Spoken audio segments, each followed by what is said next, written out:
Flickering Myth. Flickering Myth? Yes. Beautiful. Thank you. We get that sometimes often. Like Michael Douglas said, that's a good boat name. I said, Yeah? I'm going to get a boat now. I want to say first and foremost, congratulations for being amazing. Like, writer, director, sometimes camera operator. How? Why? I was under the impression that I would literally have to do everything in the film, including build everything, because I was willing. But fortunately, there are department heads and people who are way more talented than I am in those things, and when you find them, it's perfect. You know? Yeah. No, you find those people who speak your language, so you're like, I can shorthand it. It's great. Exactly. I want to ask you, this movie is avant-garde, experimental. Can you tell me one of the first movies that you saw that challenged you, that got your mind working to lead you to the wonderful filmmaking of Nickel Boys? Yeah, I've said this before. It was Godfrey Reggio's Kai Ionescazzi. It's like in the 80s, it's this like traveling camera that's doing these landscapes, and it's almost like National Geographic and Discovery Channel and all of these art films have been peddling in this montage collage language that I would argue that he founded. I remember watching it and just being like, I've never seen the world like this, let alone seen myself like this in response to the world. Oh, I knew I was going to get good answers from you. I knew out of it, I was like, I'm going to get some good ones. No, I wanted to also talk about your process. I heard you were a little inspired by George Miller's storyboard to script idea. Yeah. I love that. Can you tell me one of the first things you remember storyboarding for Nickel Boys? One of the first kind of images that stood out in your head? Yeah, it was the image of being underneath the jungle gym and Elwood looking up at the kid who's crawling on it, and then looking over to the right and seeing a boy and a girl tying a string around each other's tongue. That it's something, just made up, but it seemed like it was just ripe with strangeness, and metaphor, and also just something that kids would do. Yeah, I mean, that beginning felt, I'm a Florida kid, so Okay. I'm like, ooh, you nailed weird Florida outside catching lizards. I'm like, that, my stepson does that all the time. I love that. I also love your adaptation of the novel that this is, and that's a bit more of a straightforward approach. When did you start conceiving this kind of dreamlike, this hazy, surreal atmosphere for it? I love it. When did that kind of start processing for you when writing it with your co-writer? Yeah, it started right away, which I think is why we could articulate the idea so good. I was fortunate to be supported and to write with someone who knows my sensibility quite well. And so having that amount of time where we're not like switching gears, where we're actually just continually to, switch gears forwards. We're not coming back down to first after we go to second, allowed us to really iterate. And I love visual poetry. It seems to me like the best way to explore almost anything. Yeah, I mean, the language of this film is so great, coming from the novel to your film. Could you see this in another platform? I was watching this thinking, I need to see this on the stage. Whoa. I would love a stage production of this. I think, so when you're conceiving something like this, do you have bigger, aspirations for it, or do you see it as it is in that moment? I love that question. I think I only see it in that moment. But yeah, I've never thought of the idea of theater having more, what do they call them? Like really tight vignettes that resemble shots as opposed to entire scenes that play out poetically. But I love that idea. I think poetry should be applied to almost any and all narratives, right? Absolutely. Yeah. RaMell, thank you so much. This was amazing. I had a great time with you, so thank you so much for speaking with me today. It's a pleasure meeting you. Good afternoon. How are you today? I'm okay. How are you? I mean, delighted to speak with you. I've been a fan for a long time, so thank you. To see your work here, you're so authentic. You're so real. There's a scene in this movie that will live with me. You're talking to Elwood at Nickel. The bird makes a noise, and you acknowledge it. Can you tell me about living in those moments? Being present in that scene to add that in there. Tell me about that. Yeah, I remember that moment, and I heard that bird, and I was like, I'm not going to pretend like I didn't hear this loud-ass bird, because this bird is so loud.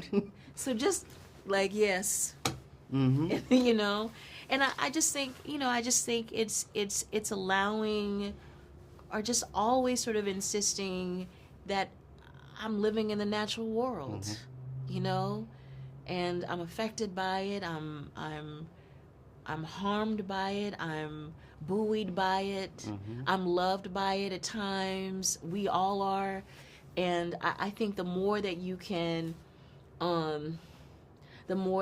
bring of that to your work, the better it makes people feel reflected in what they see on screen.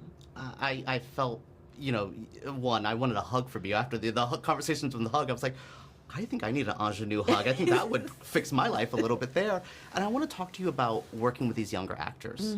You have a pedigree. You have a status. Do you come in wanting to give them advice? Or, you know what I mean? I'm always so curious because, No, sir. They didn't need it? No, they did not need it.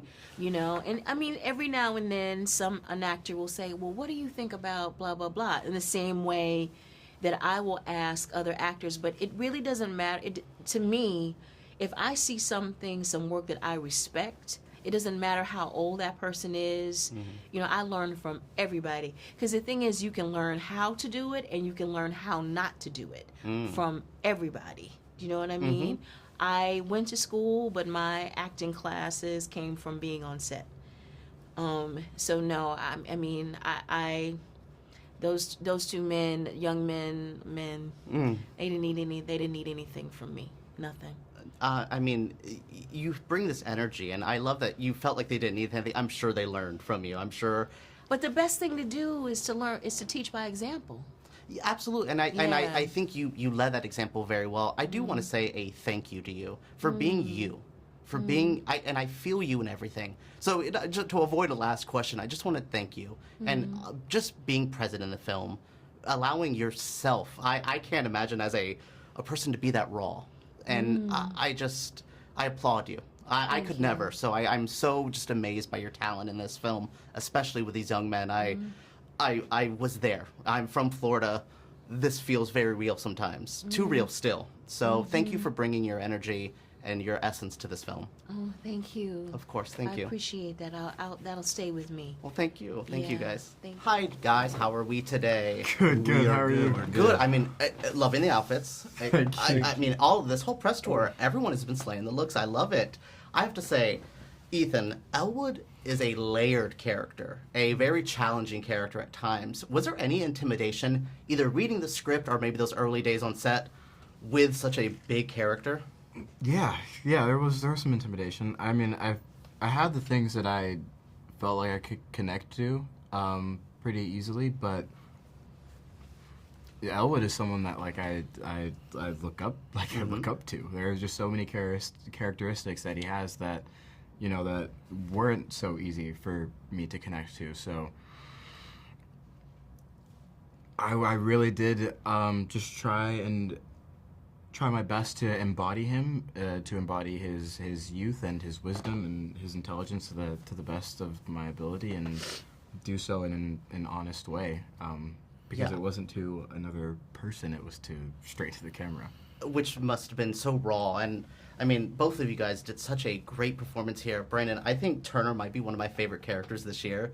What was something you liked about him that drew you into this character? Something you can say about Turner as a character that you do appreciate? His ability to make moments lighter than they have any right to be or any right to feel. His ability to feel that lightness or bring that kind of humor to these situations. Period. Yeah, I like that. No, I mean, I agree. I am that friend. In the most serious subjects, I'm like, girl, can we calm down? I'm that, can we breathe? So I appreciate that. Again, that's why I like that character so much. Ethan, the chemistry building between you guys, tell me about that. I mean, I felt like you guys were friends forever. Also, sometimes I was just like, can y'all be real good friends? I love you guys so much. I love y'all so much. Can you tell me about building that with you guys? What did you guys do on set to kind of build that bond together? Because it felt lifelong friends.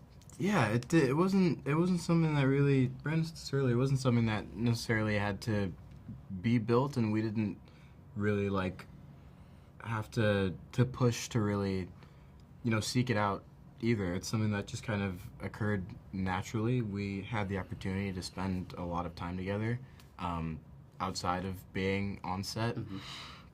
We lost the first week of shooting to COVID, so that just opened the door for Brandon and I to be two unemployed dudes in New Orleans for a week. I just got to explore this new city and hang out and get to know each other. And I think that really did wonders for kind of us building a friendship. And I think from that point on, it just kind of took off. And I kind of like him. He's cool.